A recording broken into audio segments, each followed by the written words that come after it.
नाम मांगे रामा, मैं गांव बेरिया से बिलोंग करता हूँ और मेरी 6 एकड़ ख़राब है और 3 एकड़ मैंने बा दिया है।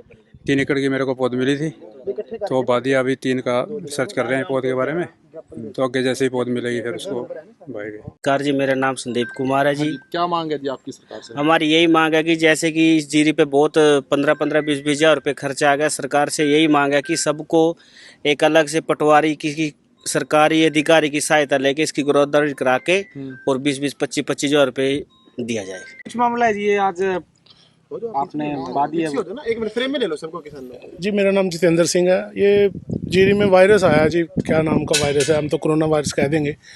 तो 2022 में भी आया था, तब भी फसलें नुकसान हुई थी। गवर्नमेंट ने अभी तक कोई इसका वो निकाला नहीं है। अब फिर ये दोबारा 1.5 महीना हो गया, फसल तैयार थी, सारा कुम फसल खाद पानी पूरा हो गया था। कितने एकड़ नष्ट किया? 10 एकड़ करी है जी मैंने। हाँ जी, तो अब दोबारा से फिर वही खर्चे, वही सब कुछ वही। कौन सा गाँव है जी आपका? वैसे गाँव तो अपना गुलेरा, लेकिन जमीन समानपुर में बारे हैं।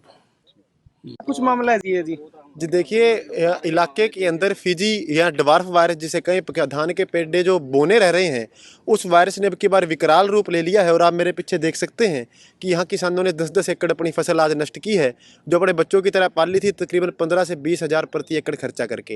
ये 2022 में भी वायरस देखा गया था, लेकिन सरकार ने या कृषि विश्वविद्यालय और कृषि विभाग ने कोई गंभीरता इस मामले में नहीं दिखाई और अब की बार इसने विकराल रूप ले लिया है। और हमें डर है कि अगर इसी रफ्तार से बढ़ता रहा तो कहीं देश के लिए खाद्य सुरक्षा पे संकट या फूड क्राइसिस की स्थिति ना बढ़ जाए। तो इससे बड़ी दुख की बात है कि अभी तक कृषि विभाग ने कोई असेसमेंट खराबे की नहीं की है, कोई सर्वे करके एक नुकसान को एक्नॉलेज भी नहीं करवाया है, ताकि सरकार तक ये बात प्रॉपर चैनल के माध्यम से पहुंच पाए। तो आज हमने यहाँ आकर के कृषि विभाग के अधिकारियों को बुलाया है। मेरी डीडीए डॉक्टर धर्मचंद जी से बात हुई थी, उन्होंने ब्लॉक एग्रीकल्चर ऑफिसर को भेजा है और कहा है कि हम पूरे जिले के अंदर इसके खराबे का एक सर्वे करवा लेते हैं और रिपोर्ट बना देते हैं। और दूसरा, हमने सरकार से ये मांग की है कि इसकी स्पेशल गिरदावरी करवा करके रेवेन्यू डिपार्टमेंट से, राजस्व विभाग से स्पेशल पैकेज देकर के किसानों को राहत पहुंचाई जाए और एग्रीकल्चर यूनिवर्सिटी से इसके ऊपर रिसर्च की जाए कि ये जो वायरस है ये कैसे आया, इसकी रोक। यहाँ पर पहुंचे और जो किसानों को ये बीमारी का सामना करना पड़ रहा है, क्या इसके बारे में बताना चाहोगे? ये क्या बीमारी है, कौन सी, कहाँ से आई है? देखिए, ये जो है जो बीमारी है, इसको देसी भाषा में तो जैसे कि किसान बोलते हैं फिजी वायरस या ड्वार्फ वायरस, लेकिन ये साउथ एशियन टाइप एक वायरस है जो कि मेनली चाइना में होता था। अभी इंडिया में भी ये, साउथ इंडिया में तो अभी भी मतलब होता है, क्योंकि वहाँ पे ज़्यादा ट्रॉपिकल और ह्यूमिडिटी कंडीशन होती है।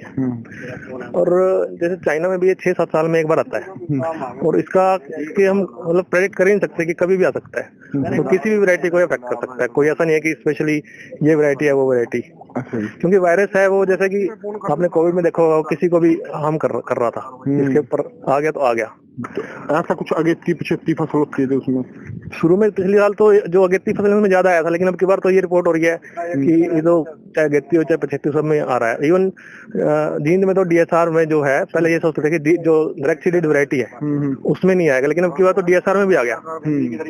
तो अब की बार कुछ इसमें रिपोर्ट ऐसी आई है कि जो पिछले बार नहीं थी। अच्छा, तो कितना नुकसान अंदाजा लगाया हो आपने अभी तक? कुछ जो लगा पता? शुरू में तो हमें ये लग रहा था कि मतलब अंडर कंट्रोल है चीज, क्योंकि जो भी किसान हम जिनसे बात कर रहे थे वो ये बता रहे थे कि ये खेत में कहीं किसी इतने 5-4 पेड़े दिख रहे हैं, ज्यादा नहीं है। हम ये सोच रहे थे कि चलो इतना है, हम किसान को जो है रिकमेंडेशन कर देते थे कि जी इस पे आप चेस्ट का स्प्रे कर दीजिए।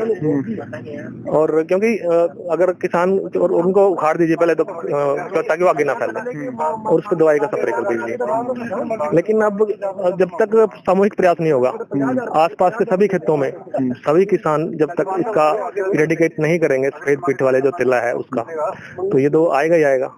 आपने खत्म कर दिया, लेकिन दूसरे पड़ोसियों ने खत्म नहीं किया, तो जब तक आपके ऊपर दवाई का असर है जब तक तो ठीक रहेगा, लेकिन पड़ोसियों ने ठीक नहीं किया तो पड़ोस वाले खेत से आपके खेत में आ जाएगा। तो ये रिपोर्ट अधिकारी हैं जो सरकार तक पहुंचा रहे हैं, अगर पहुंचा रहे हैं तो क्या कुछ इस पे? नहीं, रिपोर्ट तो देखो, अब हमारी जो प्लांट प्रोटेक्शन की अलग विंग होती है वो अपना काम करती रहती है। वो जो भी सर्वे वगैरह है हर हफ्ते 15 दिन में खेत में जो भी फील्ड के सर्वे होते हैं वो भेजती रहती है।